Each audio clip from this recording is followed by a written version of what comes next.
কথা বলতে পারিনি।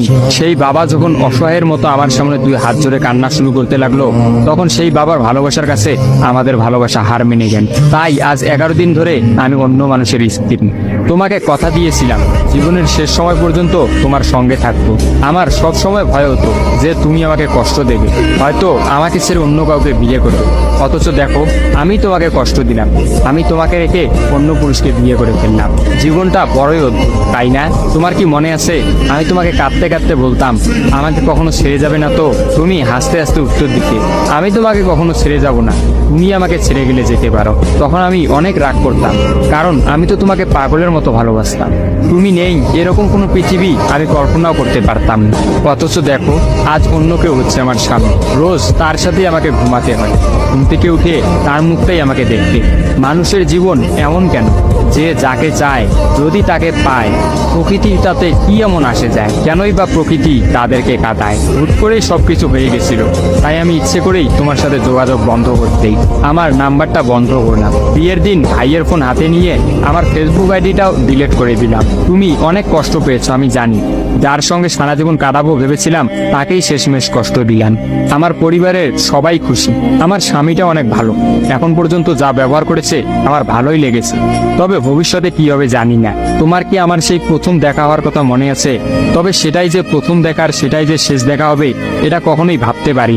আসলে মানুষের চিন্তার বাইরে যে কত কিছুই ঘটে, তাই না? সেদিন আমি তোমার সাথে 3 ঘন্টা ছিলাম, কিন্তু সেই 3 ঘন্টায় কেউ কাউকে স্পর্শও করিনি। কিন্তু তুমি যখন আমাকে তোমার রিক্সায় তুলে নিতে তোমার হাতটা বাড়িয়ে দিলে, তখন আমি তোমার হাতটা প্রথম স্পর্শ করেছিলাম। বিশ্বাস করো, সেদিন আমার কিছুতেই তোমার হাতটা ছাড়তে ইচ্ছা করছিল না। তোমার ঘরে আমার জন্য কিনে রাখা শাড়িগুলো নিশ্চয়ই এখনো আছে। আচ্ছা, আমি তো এখন আর তোমার নই, ওই শাড়িগুলোকে আমি পাবো? তোমার তো যখনই কোনো শাড়ি পছন্দ হতো তুমি কিনে রেখে দিতে, আমি বলতাম বিয়ের পর সবগুলো একসঙ্গে নেব। দেখো, আজ আমি বিবাহিত, কিন্তু আমার স্বামী তুমি নও। আমি এমনটা কখনোই চাইনি।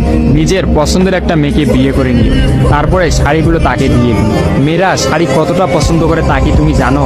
যদি না জেনে থাকো তাহলে বিয়ের পর তোমার বউকে দিয়ে উপলব্ধি করে নিও। তোমার সাথে আমার অনলাইনে পরিচয়, তাই চিন্তা করেছি কোনোদিনও বেঁচে থাকতে আর অনলাইনে যাব না। আমার নাম্বারটাও বন্ধ করে দিয়েছি।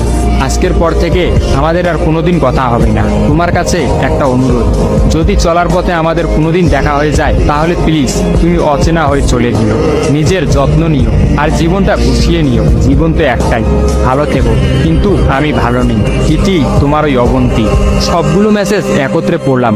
আমার সামনে চিরনিদ্রায় শুয়ে আছে ফাহাদ। অবন্তী পরপর 5 দিন অনলাইনে আসেনি এবং ফাহাদের সাথে কোনো যোগাযোগ করেনি। তখন এক রাতে অফিস থেকে ফিরে ফাহাদ রাগ করে তার ফোনটা আসার গিয়ে ভেঙে ফেলে। ভাঙা মোবাইল আর ঠিক করা হলো না। ফাহাদ তার সিমটা আমার ফোনে ইনস্টল করে। জরুরি কোনো কল এলেই একমাত্র ফাহাদকে দিতাম। আর ফাহাদ রাগ করে বলল, যতদিন না পর্যন্ত অবন্তী আমাকে SMS করে ততদিন পর্যন্ত আমি আর নতুন ফোন কিনবো না। মোবাইল ভাঙার 2 দিন পরেই ফাহাদের প্রচন্ড জ্বর আসে। একদিনের মধ্যেই ফাহাদকে হাসপাতালের মধ্যে ভর্তি করলাম। ডাক্তার পরীক্ষা নিরীক্ষা করে বলল ফাহাদের ডেঙ্গু জ্বর হয়েছে। তবে চিন্তার কোনো কারণ নেই, ডাক্তারের কথা বিশ্বাস করেছিলাম। কিন্তু ডাক্তার তো সবকিছুর খবর জানেন না, যিনি জানেন তিনি হচ্ছেন সৃষ্টিকর্তা। ফাহাদের হতোই জ্বরকেই মৃত্যুর একটা ওসিলা বানিয়েছিলেন। যেই ডাক্তার বলেছিল চিন্তার কোনো কারণ নেই, আজ সকালে সেই ডাক্তারই ফাহাদকে মৃত ঘোষণা করলো। ফাহাদের আর জানা হলো না অবন্তীর কথা। আমিও অনেক ভেবে সিদ্ধান্ত নিলাম অবন্তীকে আর ফাহাদের মৃত্যুর খবরটা জানাবো না। অবন্তী যদি আর সত্যি অনলাইনে না আসে আর সেই পুরোনো সিমটা ইউজ না করে, তাহলে সে ফাহাদের মৃত্যুর খবর কখনোই জানতে পারবে না। কি বা লাভ এই সত্য সংসার জীবন শুরু করা মেয়েটাকে কষ্ট দিয়ে? অথচ আমি ভাবলাম সে হয়তো ভাববে ফাহাদ অনেক ভালো আছে। কোনো একদিন শাড়ি পরতে গিয়ে হয়তো অবন্তী ফাহাদের কথা চিন্তা করবে। সে হয়তো ভাববে ফাহাদের কিনা শাড়িগুলো হয়তো তার স্ত্রী পরে রোজ তার সামনে আসে, কিন্তু ফাহাদের সাদা কাফন পরে কবরে যাওয়ার ঘটনাটা না হয় তার অজানাই থাকে।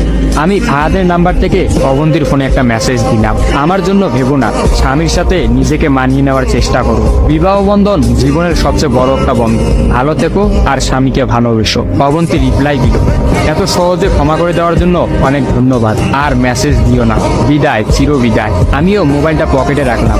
অ্যাম্বুলেন্স ততক্ষণে ফাহাদের বাড়ির সামনে পৌঁছে গেছে। কফিনে রাখা ফাহাদের মৃতদেহটা নেওয়ার জন্য সবাই দাঁড়িয়ে আছে।